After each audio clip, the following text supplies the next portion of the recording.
안녕하세요. 양당의 대표 강사 권호경입니다. 오늘은 여러분들 토요일 날 보셨던 9월 15일 토익 정기시험 LC 관련해서 총평 강의 진행할 건데, 이제 우리가 보통 이제 토익은 일요일 날 아침에 보는데 그 토요일 날 또 오후에 가끔 보는 경우들이 있거든요. 뭐 사정상 일요일 날 시험 못 보시는 분들이 계셔서 그러니까 그런 어떤 시간적인 것도 약간 변수가 될 수 있을 것 같습니다. 특히 이제 LC 같은 경우는 뭐 매미 소리에 영향을 받기도 하고 뭐 거리에서의 잡음 이런 소음에도 영향을 받긴 하기 때문에, 그러니까 컨디션이 이제 아침에 더 좋으신 분들도 계시고 또 낮에 또 괜찮았던 분들도 계시는데 다들 또 어땠는지 좀 궁금하긴 하네요.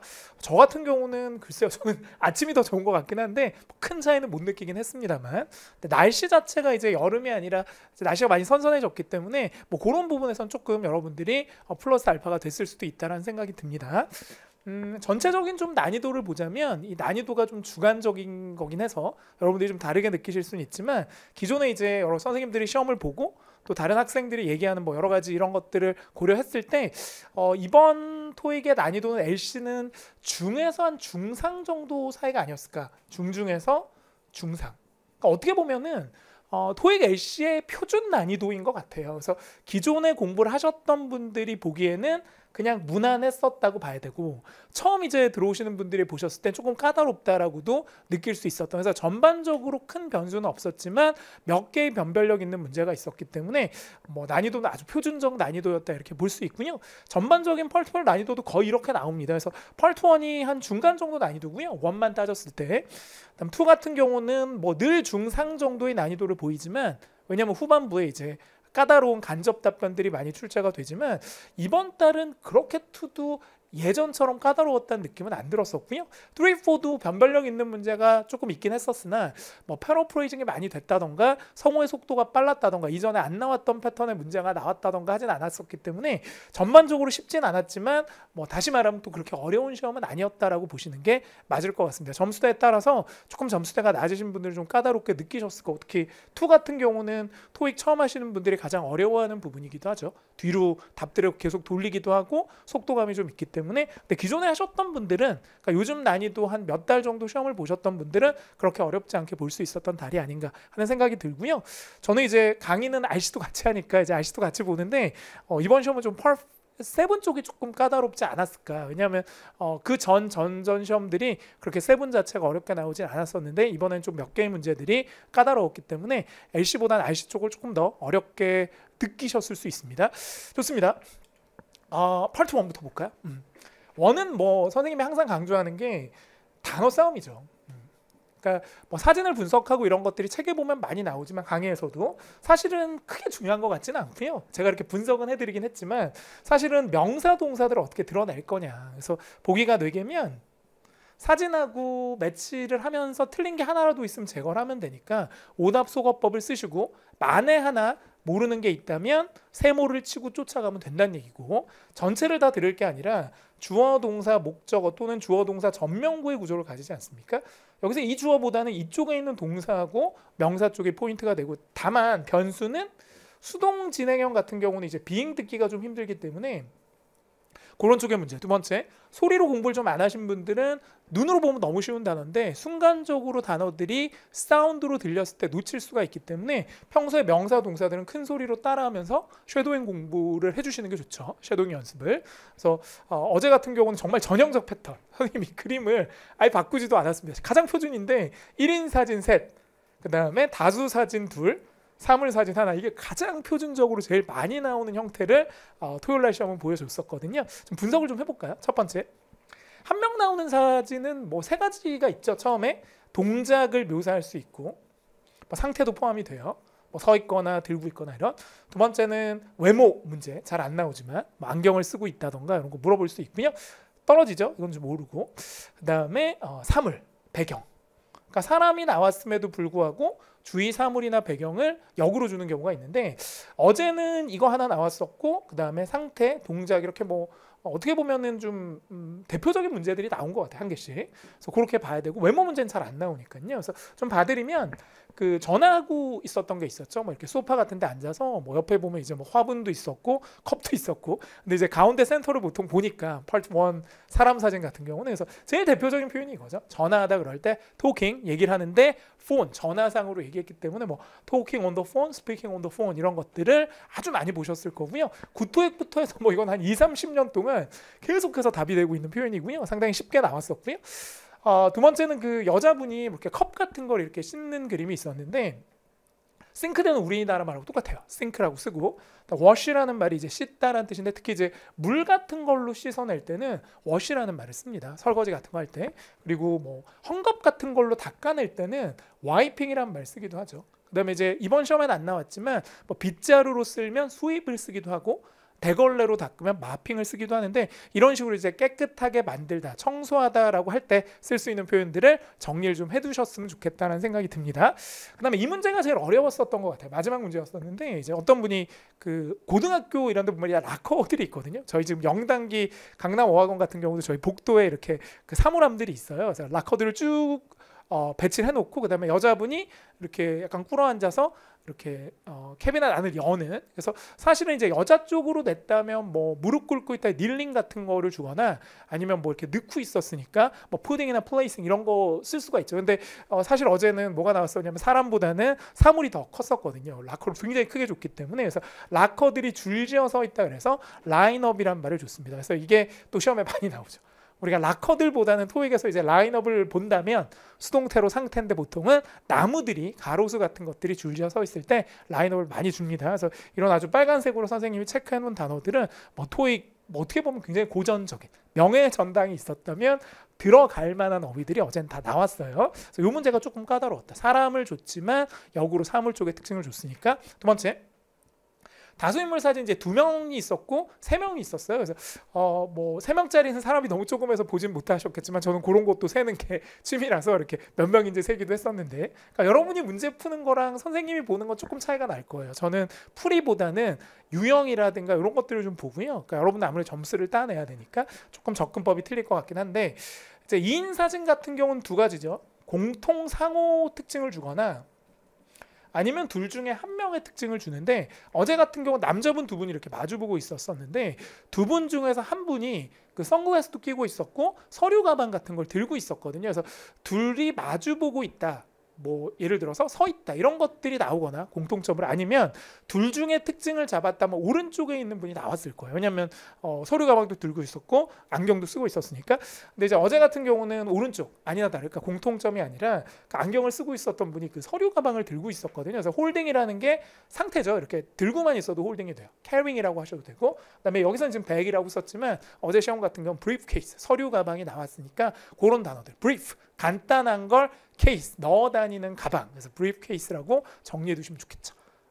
그 비즈니스맨들이 그 서류 가방 많이 들고 다니니까 이제 토익이라는 게 아무래도 여러분이 업무상에서 하게 되는 업무 관련된 사진들이 가장 많이 출제가 되고요.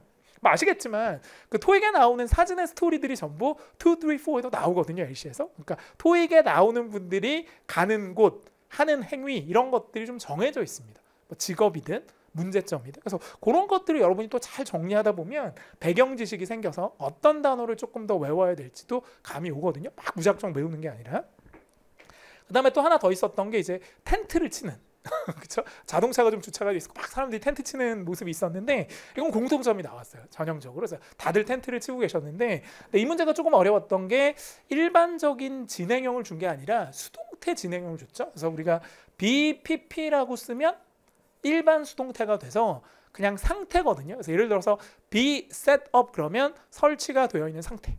그러니까 지금 보면은 선생님 앞에 카메라가 딱 설치가 되어 있어요. 그거는 be set up이 되고 방금 이제 촬영하시는 담당자분이 막 세팅을 하셨다가 나가셨어요. 그래서 막 그 세팅하는 모습을 찍었다면 being set up이 됐을 겁니다. 그래서 요 사이에 being을 집어넣어주면 뭔가 동작이란 얘기죠. 근데 토익에서 이제 많이 얘기하는 게 be, being, pp는 오답이다라고 얘기하는 이유가 실제로 사람이 없는 그림에서는 동작이 없기 때문에 오답이 되지만 오히려 동작이 있고 사람이 있다면 being, pp가 정답으로도 충분히 출제가 될 수가 있습니다. 그래서 말을 끝까지 들으셔야 되는데 가끔 보면 우리 수업 때 보면 선생님이 이제 사물 그림하고는 being, pp가 안 돼요. 그럼 여러분이 앞에 건 잘라 먹고 무조건 being, pp는 안 된다라고 생각하시는 분도 계셔서 아닙니다. 그러니까 충분히 동작이 있고 사람이 있다면 BMP도 가능하거든요. 그래서 어제 같은 경우는 텐트가 세팅이 되고 있는 중이었다. 그래서 비잉을 잘 줬죠. 그러니까 사람을 주어로 써서 setting up 해도 되지만 사물을 주어로 줘서 being set up이라고 해도 상관이 없다는 거 꼭 기억을 해두셔야 됩니다. 그러니까 정말 전형적이죠. 그러니까 동통점 하나에 특이점 하나, 뭐 상태, 동작, 그 다음에 뭐 외모는 어제 안 나오긴 했습니다만 그런 식으로 사물의 어떤 특징. 그러니까 우리가 교과서 기본서 같은 걸 딱 펼쳤을 때 정말 유형별로 나오듯이 어제는 약속이나 한 듯이 이제 전형적인 패턴으로 나왔고요. 3월 배경 사진이 어제는 특이하게도 4번 문제로 나왔었는데 보통 6번 문제로 많이 나오죠. 이게 이제 비잉 PP가 오답이었었죠. 어제 조금 이따가 이제 오답 유형을 볼 건데 사람이 없었기 때문에 동작이 없었으니까 비잉은 안 되는 상황이 여기서 나오는 거고, 그 아파트나 뭐 이런 거 뒤에 조그마한 공원 같은 저희 이제 학원 앞에도 그런 데가 있거든요. 그래서 건물 뒤에 이렇게 벤치들이 놓여져 있고 막 약간 을씨년스러운 그런 모습이었어요. 막 낙엽들도 나뒹굴고 막 이런.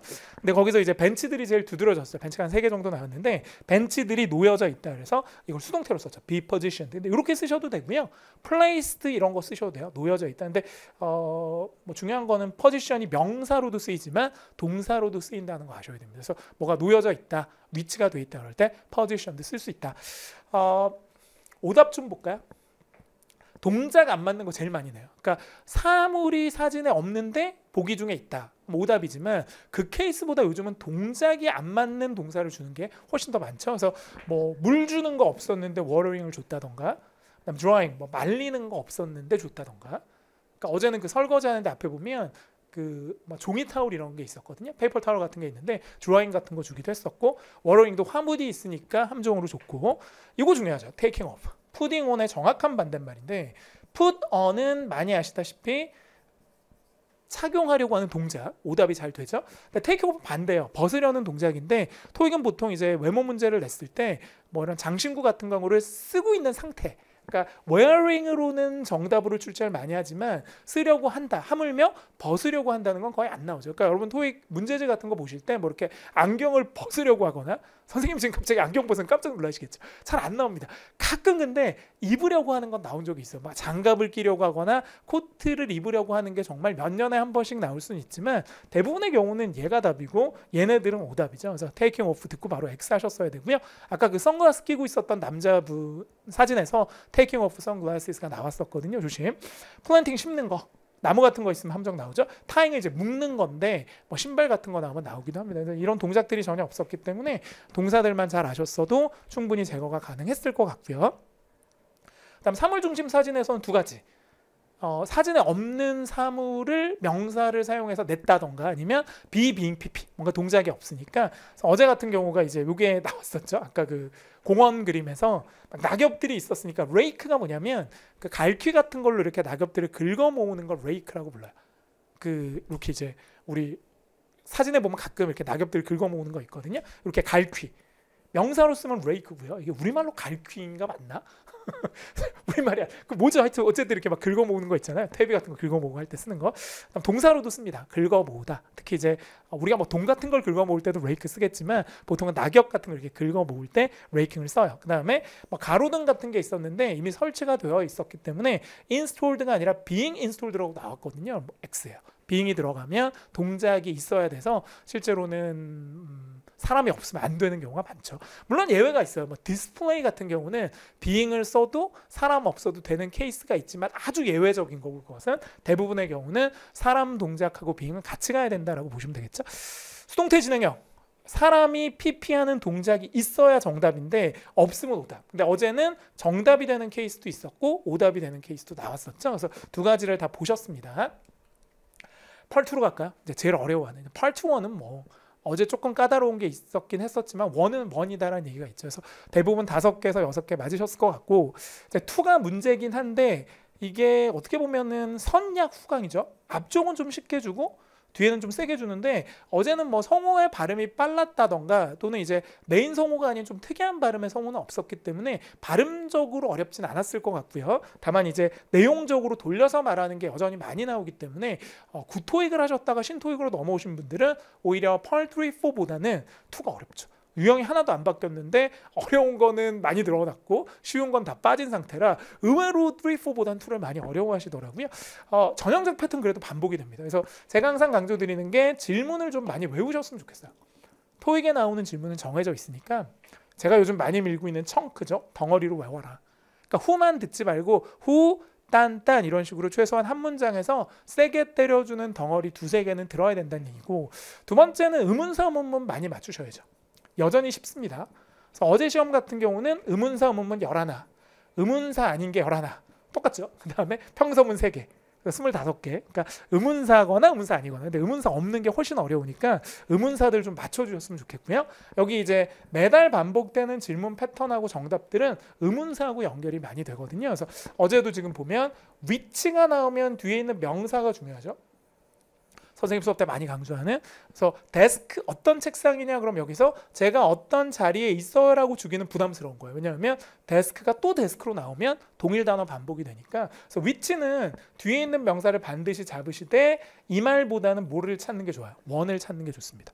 그러니까 위치는 원하고 답이 될 확률이, 그러니까 위치하고 원이 답의 짝이 될 확률이 한 80%가 넘는다 그러거든요. 그래서 어제도 이게 C에 더 원이 나왔었고요.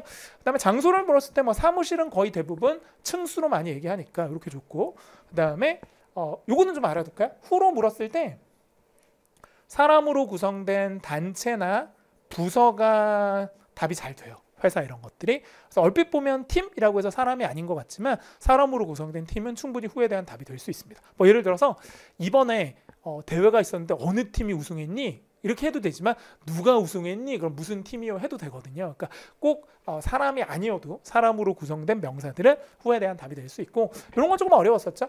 어떻게 반응했나요? 그들이 그랬더니 좋아했습니다. 이런 식으로. 그러니까 how 같은 경우는 뒤에 나오는 동사 정도는 잡아내셔야 되고요.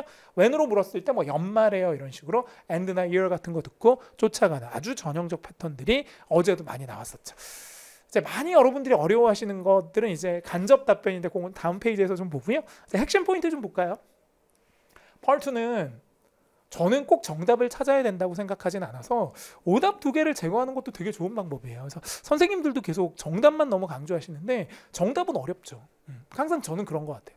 그러니까 뭐라 그럴까, 이런 얘기하면 또 여러분들이 너무 오버한다 선생님 그러실 수도 있는데, 인생을 살면서도 정도로만 가긴 되게 힘든데 그렇다고 해서 너무 아닌 길로도 가면 안 되는 것 같아서 저는 글쎄요, 정답을 찾는 것도 중요하지만 좀 아닌 걸 제거한다면 나머지 사선이 어쩌면 정도가 될 수도 있다는 생각을 합니다.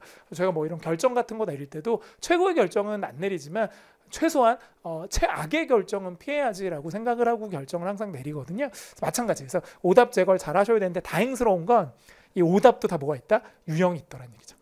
그러니까 토익은 뭐 그냥 막 듣는 건 아니에요. 그래서 제가 뭐 RC도 하고 LC도 하지만 많은 분들이 RC 공부는 하시긴 하시는데 LC 공부를 좀 많이 안 하시는 것 같아서 저는 오히려 RC는 해도 그렇게 많이 안 느시거든요. 그러니까 단기에는. 근데 LC는 조금만 유형을 해놓으면 빨리 올라요. 왜냐하면 단어들 자체가 RC에 비해서 훨씬 더 범위가 적기 때문에. 그래서 오히려 저는 좀 LC를 좀 유형에 맞게끔, 그러니까 막 문제만 풀지 마시고 유형 정리를 한번 했으면 좋겠어요. 그렇게 하고 개인적으로 문제를 풀면 훨씬 좋거든요. 그러니까 인강은 RC야 뭐 어려우시니까 많이 들으시긴 하시는데, 인강 같은 경우 LC도 유형을 한번 잡아주는 강의 같은 경우는 한번 듣고 가시는 게 어떨까 하는 생각이 듭니다. 소리 함정 늘 나오죠. 유사 발음. 그러니까 선생님 그거 계산하고 있는 거예요. 유사 발음 몇 개 나왔지, 뭐 나왔지 이런 거 계산하는데, 뭐 가장 대표적인 게 카피 주면 커피 안 된다는 건 많이 아시죠? 뭐 이런 패턴이란 얘기인데, 어제 나왔었던 게 뭐 아까 사무실 여기 있었죠. 요거 할 때 보기 중에 공식적인 official 발음 비슷하죠. 바로 X. 그다음에 arrange 같은 거 나왔는데 정리하다 arrange of, 이거는 수많은 또 이건 뭐 다양한 이런 뜻이죠. 다수의. 그래서 이런 표현들이 발음적으로 되게 비슷하니까 헷갈릴 수 있으실 것 같아요. 그래서 조심. arrange 거의 발음 비슷하잖아요. X. 두 번째, 이건 뭐 고전 중에 고전이죠. 모른다 그럼 답인데 예전처럼 막 I don't know 이런 거 잘 안 나오고요. 돌려서 막 모른다 그러는데, 예를 들면 내가 모르니까 누구한테 한번 전화해 볼게요. 그치? 그러니까 뭐 예를 들면 보고서 어디 있어요? 그럼 제가 김 대리님한테 전화해볼게요. 이런 게 답이라는 얘기죠. 두 번째, 아직 못 봤다는 얘기죠. 그러니까 이번 시험 몇 점이에요? 그랬더니 여러분 그럴 수 있죠. 아직 성적표 못 봤는데? 그러니까 책 들어가면 답 잘 돼요. 세 번째, 다른 사람이 책임자다. in charge of은 책임지는 거예요. 그러니까 나는 책임 아니라는 얘기, 모른다는 얘기예요. 그러니까 이거 어떻게 돼야 돼요? 그거 제가 담당이 아닌데요? 일반 회사에서 많이 쓰는 표현이 나오더라는 얘기죠. 그러니까 토익은 약간 LC 같은 경우는 구어적인 상황에 맞는 답들이 많이 출제가 된다 보시면 되고요. 의문사가 yes, no 안 되는 건 다 아실 텐데 이거 뭐 평균 서너 개 이상은 꼭 출제가 되고요. sure 자체도 yes에 상당 없고 비슷한 말이라 어제 sure이 A에 들어가서 바로 오답인 것도 있었죠. 그러니까 선생님 같은 경우는 when 그럼 when을 적어놨거든요. 그러니까 나이가 들어서 질문 잘 기억을 못해요. 그래서 중요한 거 이렇게 적어놔요 옆에. 문제제 써도 괜찮잖아요. 원래 안 되지만 다 눈 감아주니까 그래서 when이라고 딱 써놓고 의문사 나면 바로 제끼고 막 이렇게 하거든요. 그래서 여러분들도 part 2도 옆에 이제 포인트 같은 경우는 살짝 적어두시는 것도 방법인 것 같습니다. 계속 갑니다. 짝꿍 불일치 이건 공부할 때 많이 해두셔야 되는데 when으로 물었을 때 장소는 안 되죠. 뭐 이런 짝꿍이 안 맞는 when은 시간이니까 아니면 because는 무조건 why에 대한 답이거든요. 그러니까 why가 아닌데 보기 중에 because가 있다 뭐 오답이죠. 청유문이 아닌데 막 sure 이런 거 나오면 X라는 얘기죠. 그러니까 그런 식으로 여러분들이 문제 푸실 때 각각의 답들과 모범 답안을 정리를 해두신다면 상당히 빠르게 OX가 가능할 것 같습니다. 우회적 답변 어떤 게 나왔는지 한번 보여드리죠. 이건 정말 청취력이 있어야 되고 오답 2개를 제거를 잘 하셔야 되는데 뭐 무슨 업체가 금액을 올렸대요. 왜 올렸어요? 이렇게 물어봤더니 because가 아니라 답이 제가 한번 연락해 볼게요. 이게 아까 제가 말씀드렸던 I will call 뭐 이런 게 나왔었거든요. 그래서 연락해서 알아보겠다. 나도 모르겠다. 두 번째, mind가 나오면 되게 뭐뭐 해도 돼요 이런 뜻이에요. 뭐 원래 뭐뭐 하면 싫으세요 이런 뜻인데 뭐뭐 해도 돼요. 그래서 좀 일찍 퇴근해도 돼요. 되게 특이하게 나왔죠. 보고서는 끝내셨어요? 그러니까 끝내고 가라는 얘기인데 그러니까 이런 식으로 예전에는 뭐 가도 돼요 그러면 가세요 이랬거든요. 그러니까 토익이 되게 예전엔 착했었는데 이제 답들이 점점 현실성을 반영하게 되면서 이제 악인들도 많이 나오는 거죠. 선인들만 나오는 게 아니라 예전에는 무조건 보내줬는데 요즘은 막 이렇게 얘기하는 거예요. 선생님 오늘 그냥 좀 쉬어도 돼요. 복습은 했냐? 뭐 이렇게 내는 것도 답일 수 있다는 얘기고 그다음에 이런 것도 좋죠. 노트북이 어디 있나요? 노트북 어디서 가져가요? 그랬더니 장소가 아니라 그냥 거기 컴퓨터가 있대요. 안 가져와도 된다는 거야. 그러니까 장소를 물었음에도 불구하고 전혀 다른 게 나오는 거죠. 오케이? 그러니까 이런 거죠. 토익 점수 몇 점이나 받아야 돼요? 그러니까 면접관이 토익 안 봅니다. 뭐 이렇게 얘기했다는 얘기죠. 점수가 아니라. 계속 갑니다. 주문하셨어요? 그랬더니 부장님이 피터한테 시켜. 그러니까 내가 담당자가 아니라는 거예요. 그러니까 나는 모른다. 저한테 시킨 거 아니거든요. 그러니까 회사에서 충분히 그럴 수 있겠죠. 뭐 김대리 보고서는 그거는 최대리한테 시키셨는데요, 과장님이? 이렇게 할 수도 있다는 얘기죠. 그러니까 정말 우리가 사무실에서 흔히 들을 수 있는 대화들이 간접 답변으로 최근 들어 많이 나왔습니다. 예전에는 진짜 주문했냐 그럼 네 했습니다. 아니요 내일 할 건데요. 이렇게 나왔지만 요즘 이렇게 간접 답변이 많다는 얘기죠. 언제라고 물었는데 공고가 나갈 거래요, 신문에. 난 모르겠다는 얘기지. 아니면 공고가 나갔습니다 할 수도 있고요. 그러니까 나는 모르겠다. 신문을 봐라 이런 의미일 수도 있기 때문에 이런 형태로 많이 출제가 되니까 정말 전공법으로 답을 찾아내기가 쉽지 않아졌다. 그래서 2는 후반부 한 어떻게 보면 좀 후반부죠. 20번대 초반부터 해서 31번까지가 좀 위기다라고 봐야 되는데 그쪽에서 여러분들이 많이 실수를 하시더라고요. 집중력도 떨어지고 거기에다가 문제도 어려우니까 그래서 뒤에 좀 대비를 하고 들으셔야 될 것 같아요. 앞이 쉽다 하더라도 뒤는 어려울 수 있다 이렇게 생각을 하셔야겠죠. Part 3, 4로 갑니다. 그러니까 잘하는 분들은 3, 4가 괜찮을 텐데 이게 문제 유형도 알아야 되고 그래 노려듣기가 되거든요. 그다음에 조금 요약 능력도 있어야 돼요. 김보기 같은 거. 멀티태스킹 돼야 되니까 들으면서 바로 답을 찍어야 되기도 하고 어느 정도는 대화나 지문이 들려야 되니까 이게 이제 펄2처럼 듣기만 잘해서 되는 게 아니라 눈으로 보는 것도 잘하셔야 되고 들으면서 답도 찍어야 되니까 제가 보통 얘기할 때 귀로 듣고 눈으로 보고 손으로 풀어야 된다라고 얘기를 합니다. 그러니까 그만큼 청취력 많이 중요한 건 아니라는 얘기죠. 문제를 보시면 답이 나올 위치 파악이 가능합니다. 이런 거 이제 수업 때 보셔야 되겠죠. 예를 들면 선생님이 한 강의 중에서 그 여단화 많이 들으시죠. 여기서 다 나온다 이런 거 저자직강으로 제가 이렇게 답이 나올 위치들 체크하고 강의를 잘 해놓은 것들이 있기 때문에 혹시 여러분들이 조금 유형이 약하신 분들은 그런 인강의 도움을 받으셔도 좋을 것 같아요. 그래서 문제마다 대충 앞에 뜰 건지 중간에 뜰 건지 끝에 뜰 건지가 좀 정해져 있다는 얘기고 키워드라는 것도 있죠. 우리가 세부사항 문제에서 시간, 장소, 고유명사, 숫자, 3자 이렇게 해서 그냥 외우고 있죠. 그러니까 이런 것들이 보이면 그 단어가 다시 뜨면서 답을 끌고 나오는 그런 어떤 키워드도 있고 김보기 같은 것도 요약하는 훈련들을 해야 되니까 정말 훈련 없이 그냥 듣는 건 아닌 것 같아요. 그러니까 우리가 뭘 할 때 예행 연습이란 걸 하잖아요. 똑같은 것 같습니다. 계속 갈게요. 그러니까 어제도 뭐 제안하다가 나오면 후반부에 이런 청유문들 뭐뭐 합시다라든가 why don't 이런 걸 이미 예상하고 갔었어야 되죠. 물어보는 게 뭐냐 그러면 ask about은 ask는 요청이지만 about이 붙으면 질문하는 거야. 그러니까 이거는 기본적으로 뭐 남자가 뭘 물어봤냐라고 물었다면 남자의 의문문을 쫓아가 실제로 노리고 들었어야 됩니다. 그러니까 노린다라는 게 아무거나 노리는 게 아니라 문제에서 원하는 거를 미리 파악하고 노리는 게 필요하겠죠.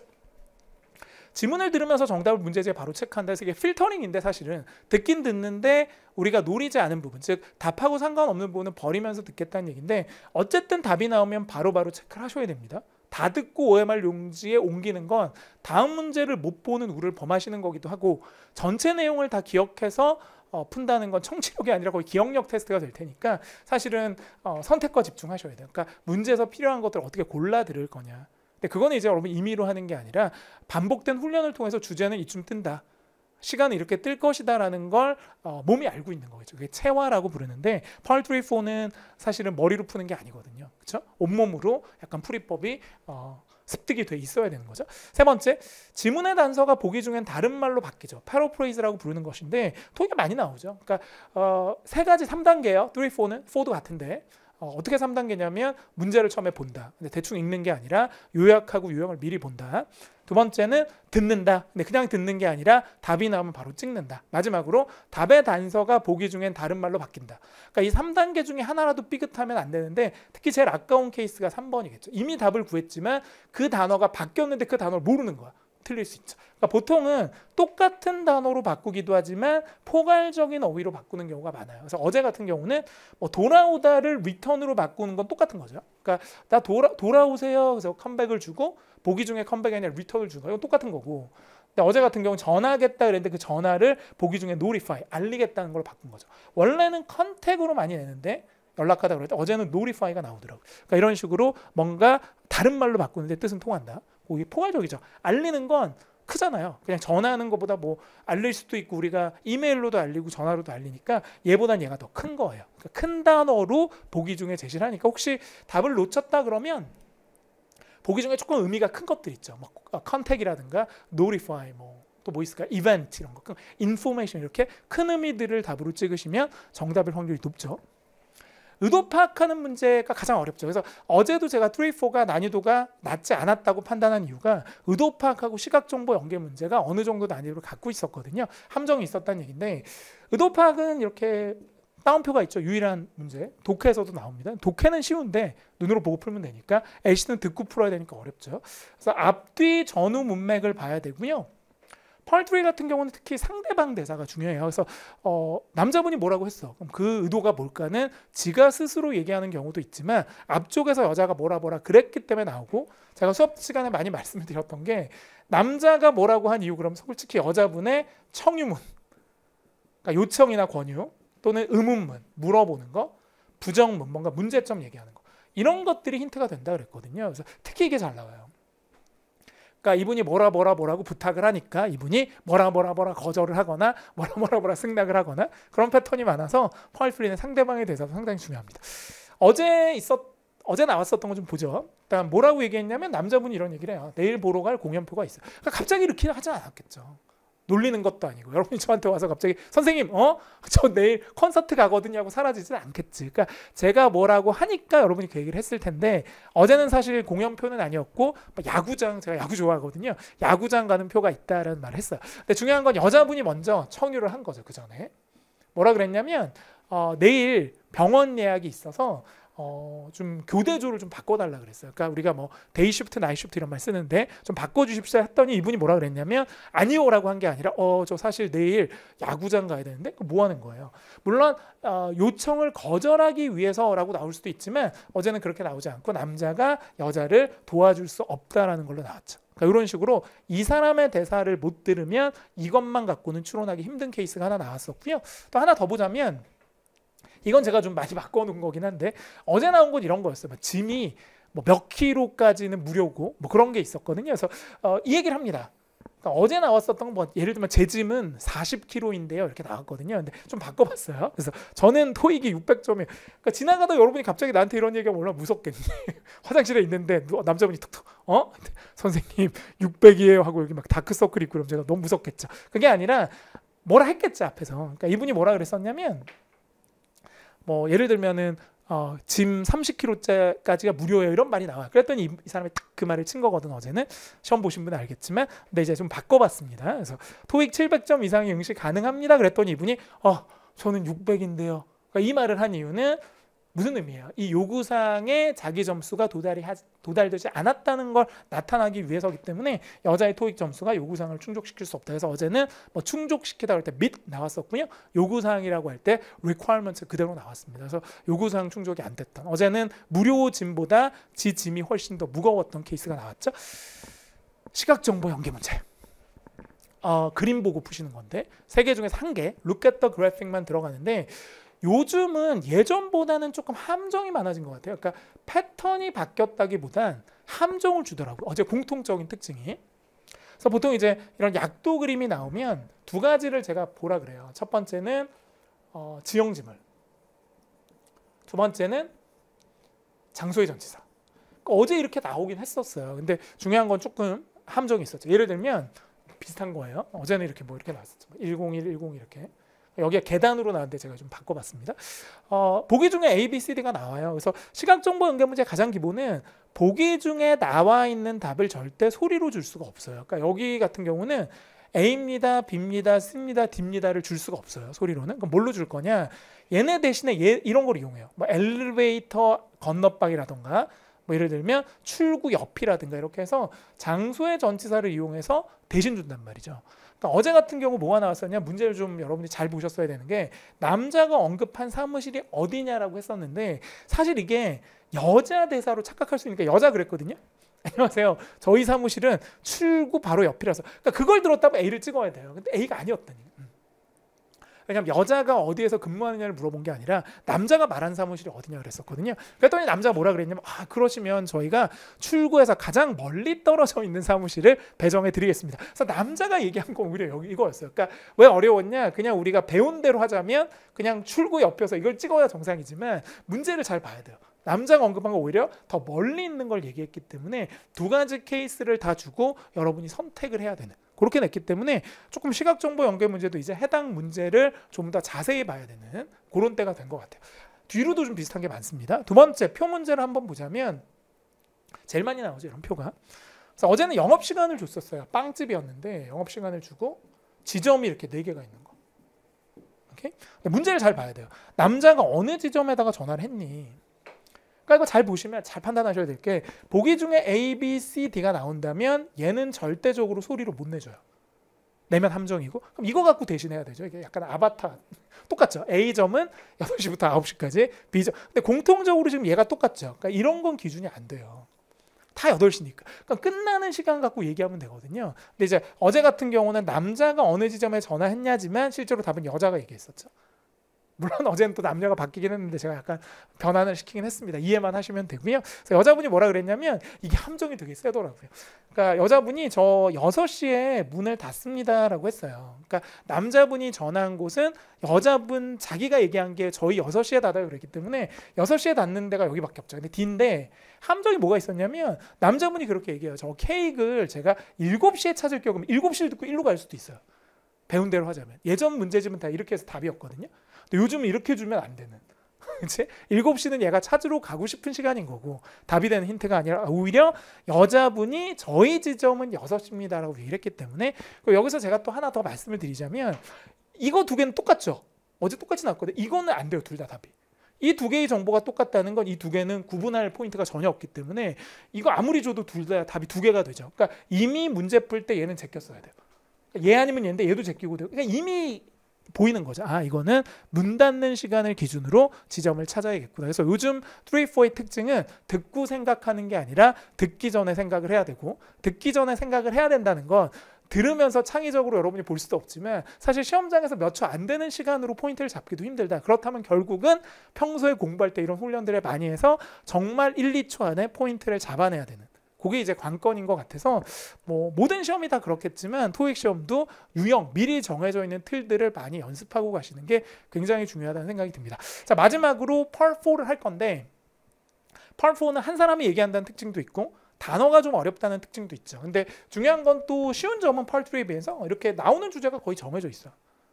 그러니까 예를 들면 어제 같은 경우는 안내 2개, 전화 메시지 워낙 이 두 개는 양대 산맥이고 제일 많이 나오는. 그다음에 방송까지 해서 이렇게 세 지문이 어떻게 보면 두 개씩 출제가 됐죠, 종류가. 나머지는 그냥 뭐 발췌문, 뭐 교육 같은 거, 그다음에 투어 인포 많이 나오죠, 톡 이런 것들. 그러니까 어떻게 보면은 그렇게 많지 않아요. 그 밥에 그 나물이다. 그러니까 각각의 지문별로 내용들도 좀 정해져 있는 패턴들이 많이 있기 때문에 펄4 같은 경우는 조금 지문 공부를 해야 돼요. 공부하실 때. 아, 전화 메시지는 이런 게 나와. 뭐 교통방송은 이런 게 나와. 여행 안내문은 이런 패턴이 많이 나와. 이게 정해져 있기 때문에 뭐 출제자가 막 임의로 내고 그러지 못하거든요. 의도 파악 좀 볼까요? 의도 파악이 3개 나오죠. 그래서 어쩌면은 펄4가 좀 더 어렵게 느껴지는 이유가 이게 시각 정보보다 의도 파악이 더 어려운데 의도 파악이 3개 나오니까 펄3는 2개밖에 안 나오잖아요. 볼까요? 또 한 사람이 얘기하는 거라서 상대방 대사 이런 게 힌트가 또 안 되거든요. 그러니까 쭉 어쩌면 다 들어야 되는. 의도 파악이 들어있는 문제는 전체적인 내용에서 추론할 수도 있으니까 물론 전후 문맥이 중요하긴 하지만 근데 어제 이 문제는 제가 그냥 안 듣고 추론을 했어요. 그러니까 뭐라 그랬냐면 저는 항상 주차를 건물 뒤에 합니다. 그 말 갑자기 왜 했겠어요? 자랑하기 위해서 이런 게 아니잖아요. 그러니까 이게 이미 보는 순간 거기 보기 전에 레커멘데이션이 보여서 제가 찍고 들어갔는데 제안하기 위해서 이게 이제 뭐냐면 행사 같은 거 준비할 때 이제 행사 준비하는 자원봉사자들한테 얘기를 하는 거예요. 그래서 미리 한 며칠 전에 얘기하겠죠. 저희 행사 때 항상 차들이 붐빕니다. 그래서 저는 건물 뒤에 주차하게 팁을 주는 거예요. 그러니까 나는 건물 뒤에 주차하니까 니도 주차장에 하지 말고 그 뒤로 가서 주차해라. 그러니까 상황을 보고 찍는 거죠. 꼭 제안 드려요라는 말이 안 나와도 그러니까 그런 것들을 여러분들이 문제를 좀 많이 풀다 보면 보기 중에 보면 좀 답스러운 게 보여요. 두 번째, 그러니까 그런 느낌이 있죠. 우리가 말 안 해봐도 내 이상형인데 막 이런 거 있듯이 토익도 딱 보면 보기 4개 중에 괜찮다는 게 보여요. 그렇게 되면 이제 토익 정말 졸업할 때가 된 거지. 두 번째, 이분이 막 전화 메시지로 막 설명을 해요. 그래서 어느 가게에 갔더니 그 뭐 키보드 이런 게 없었다라고 얘기를 하죠. 그래서 뭐 키보드는 있었는데 뭐 하는 케이블 같은 게 없었다고 얘기를 하더라고요. 그래서 어떤 제품의 재고가 없다. 근데 지금 거의 6시가 다 됐는데 재고가 있는 가게는 너무 멀다. 그래서 어제 줬던 건 이제 요것도 줬지만 요 문제에서는 요걸 줬죠. 그곳이 너무 멀다. 갑자기 이런 말 할 수도 없죠. 그곳이 너무 멀리 떨어져 있어. 이렇게 말한 이유가 뭐냐. 그러니까 앞에 문제점 먼저 준 거죠. 그러니까 제가 아까 펄3 할 때 설명드렸던 청유, 의문문 문제 중에서 이제 개인적으로 펄4에서는 이제 문제점 같은 걸 많이 주죠. 설명이나 핑계 같은 걸 대야 되니까. 그래서 요 얘기를 해요. 그래서 너무 멀다 그 얘기는 지금 이미 6시다. 퇴근 시간 지났다. 그리고 뭐라고요? 그곳이 너무 멀다. 어딘지도 아는데 그 얘기를 한 거는 뭐라고요? 오늘은 못 가겠다. 돌려서 얘기한 거고 그 뒤에 보면 이런 얘기도 나와요. 내일 오전에 있는 인터뷰 시간을 좀 조정해달라. 그 얘기는 내일 오전에 가서 사오겠다는 얘기니까. 그래서 오늘 뭐라고요? 맡긴 일 못 끝낸다. 그래서 미국 사람들이 이게 우리나라하고 좀 틀린 게 우리나라 분들은 우리가 뭐 야근 이런 걸 무료로도 많이 하잖아요. 공짜로. 근데 미국 사람들은 원칙적으로 퇴근 시간이 끝나면 다 뭐를 해요? 오버타임 한 거에 대해서 돈을 청구하죠. 이런 게 독해 지문으로도 많이 출제가 되고 예전에 제가 학교 다녔을 때 미국 학교 다녔을 때 그 12시에 복사, 그러니까 예전에 이렇게 대학원 수업 같은 거 들으면 복사를 많이 시켜요, 교수님들이. 그래서 막 가면은 그 11시 50분 수업인데 가면 한 12시가 되거든. 그러니까 11시 59분에 가면 복사를 해준다. 근데 12시가 가면 안 해줘요. 그러니까 그분이 있는데도 점심시간이란 거 시계 이렇게 그 아저씨가 항상 시계 보라고. 근데 저한테만 그런 건 아니고 이제 미국 애들한테도 다 그랬으니까 뭐 차별이라고 생각하지 않았고요. 그다음에 좀 다행인 게 이게 또 괜찮은 게 뭐냐면 어떤 애는 되고 나는 안 되면 기분 나쁘잖아요. 근데 이게 쟤도 안 되고 1등인 사람도 안 되고 교수님도 안 되는 거예요. 12시 이후는 지 시간이니까. 그러니까 그렇게 되면 별로 억울하지 않은 거예요. 그러니까 오히려 딱 시간 보고 12시 넘어가면 1시에 가서 하면 되고 시간 남으면 빨리 뛰어가면 되니까. 59분에 안 해준 적 없고 12시 1분에 딴 사람 해준 적 없으니까 그런 것도 괜찮더라고요. 그러니까 이런 식으로 좀 자기 시간이란 걸 되게 좀 따지는 것 같은, 처음에는 좀 각박해 보여도 뭐 익숙해지면 이게 더 어떻게 보면 공정하다는 생각도 들었습니다. 예전에. 시각정보 연계 문제 볼까요? 표 문제 뭐 늘 많이 나오는. 그래서 오늘 이제 마지막으로 이거 한번 볼 텐데 스케줄표가 나왔어요. 어제는. 그래서 여자가 언제 만나자고 제안하느냐. 그러니까 보기 중에 요일이 나왔거든요. 월, 화, 수, 목. 그럼 죽어도 보기 중에 나와 있는 월, 화, 수, 목은 소리로 낼 수가 없는 거예요. 시각정보니까. 무조건 시각정보 연계 문제의 특징은 표도 봐야 되고 듣기도 해야 돼요. 두 개를 연계시켜야 되니까. 그래서 딱 보는 순간 뭐를 생각해야 되냐면 이게 죽어도 안 나온다. 보기 중에 시각이 없었다. 그럼 얘만 보면 돼요. 그러니까 이 일정이 언급되는 그 요일에 만나자고 했겠죠. 그래서 어제 같은 경우는 이제 여자분이 뭐라고 말을 했었냐면 저희 그 데몬스트레이션 끝나고 만날까요? 그러니까 스케줄을 봤더니 시연이 여기밖에 없어요. 그러니까 언제 만나겠다는 거예요? 수요일 날 만나겠다는 거지. 오히려 시각도 낼 수 있었겠죠. 시연 다음이 1시니까 뭐 1시 이렇게 해도 상관이 없었지만 어제는 보기 중에 요일이 나왔었기 때문에 정말 주어진 것만큼만 하시면 돼요. 오버해서 더 들을 필요도 없고 덜 들을 필요도 없고. 그러니까 그 틀만 딱 알고 계시면 사실은 시각정보 연계 문제는 풀면서 감이 와야지 어떻게 풀다 보면 되겠지, 듣다 보면 되겠지 이런 생각만 안 하시면 될 것 같거든요. 그러니까 뭔가 이렇게 길을 잘 보시면 충분히 답은 나올 것이다라는 생각이 드네요. 기타 여러분들이 이제 공부하실 때 궁금한 거 있으시면 그 영단기 페이지 보면 위에 선생님 페이지가 따로 있거든요. 그 탭에서 제가 앞에 있어요. 권호경 찍고 난 다음에 학습 질문 게시판에 꼭 제 학생이 아니어도 좋으니까 궁금한 거, 고민되는 거, 복습 방법 잘 모르겠는 거 이런 것들은 다 질문 주세요. RC도 대환영. 선생님이 RC 다 하고 있으니까 독해도 뭔가 궁금한 거 있으면 저한테 물어보세요. 바로바로 제가 보고 답변 달아드릴 테니까 뭐 고민거리, 뭐 과목 선택, 커리큘럼, 공부 방법, 뭐 문제에 대한 답 꼭 제 수업에 나왔던 문제가 아니더라도 궁금한 거 있으시면 언제든 질문 주시면 제가 직접 보고 답변 달아드릴 거고요. 오늘 또 이제 후기 듣고 뭐 느낀 감상들이 있겠죠. 그래서 수강 후기 게시판에 후기 좀 남겨주시면 선생님 도움이 많이 됐습니다. 뭐 열심히 하겠습니다. 이런 거 남겨주시고 이메일 주소 같이 주시면 저희가 이제 LC 전략 노트라는 노트가 있어요. 그러니까 LC도 뭔가 배경 지식이나 포인트가 있으니까 그거를 쭉 Q&A식으로 정리한 자료가 있거든요. 굉장히 페이지가 많긴 한데 PDF 파일로 있으니까 여러분들이 전화 같은 걸로 이렇게 이제 보시면 되니까 그래서 필요하시면 보실 수 있도록 이메일로 직접 보내드릴 테니까 수강 후기도 많이 남겨주셨으면 좋겠습니다. 시험 결과는 나와봐야 알아요. 그래서 1, 2, 1비 하지 마시고요. 실력이 쌓여 나가는 거고 이번 시험에서 또 실패한 것이 어쩌면은 성적으로는 나쁘게 오겠지만 그게 누적되는 건 아니고 오히려 다음 시험에서 더 잘 볼 수 있는 자양분이 될 수도 있기 때문에 저는 뭐 시험 보는 건 망했다라고 생각해요. 선생님 저 망했으면 뭐가 망한 거야?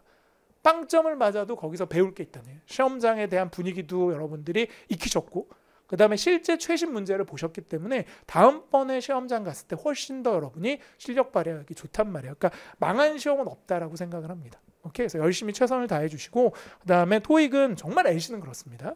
노력한 만큼 돌아오는 거기 때문에 많이 외우고 많이 듣고 많이 따라하세요.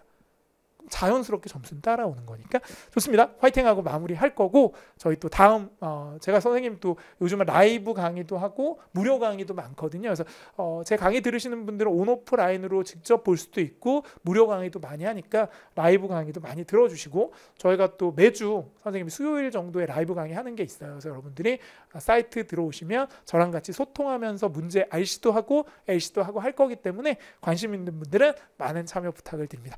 화이팅하고요. 뭐 여러 가지로 여러분들이 열심히 하시면 분명 좋은 결과가 있을 겁니다. 저희는 이제 다른 수업을 통해서 또 뵙도록 하고요. 하루하루 최선을 다하시면 분명 좋은 결과가 있을 겁니다. 화이팅하고 마무리할게요. 화이팅!